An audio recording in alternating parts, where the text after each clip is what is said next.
ना जी मुश्ताक आ, असी काड़े के रहने वाले हाँ। भट्ठे ते काम करते हैं 14 साल तो असी इस भट्ठे के उत्ते करूद हाँ। ना 14 जी हाँ जी, भट्ठे ते मकरूद हाँ। असी गर्मी होवे सर्दी होवे असी भट्ठे ते काम करते हैं। साडे ते बड़ा कर्जा वा। मैं हुण भट्ठे दे धक्के खाणिया, नबी दा सदका मेरे काली कमली वाले दा सदका सानू इस भट्ठे तो रिहा किया जाए। साडी सानू असीं भी अपने बच्चे पढ़ा सकीए। ना साडे बच्चे पढ़ सकते हैं, ना किसी असीं रिश्तेदार भैन भरा दे जा सकते हैं। असीं बहुत मजबूर हैगे आ। तुहाडे उत्ते नबी रसूल दा वास्ते साडे ते रहम किया जाए। सानू इस मिठी जेल दे विचों कढिया जाए।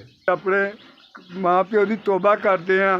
असीं कदी कर्जा नहीं लांगे, कदी इस मुसीबत च नहीं फसांगे। असीं अपने बच्चों नूं चंगा को मुस्तकिल बना के देंगे। असीं जे तुसीं मैनूं अपने नबी का सदका मैनूं एक बार इस मुसीबत चों कढ दिओ। तुहाडे बच्चे ने कहा बच्चों का भी गुलाम हाँ।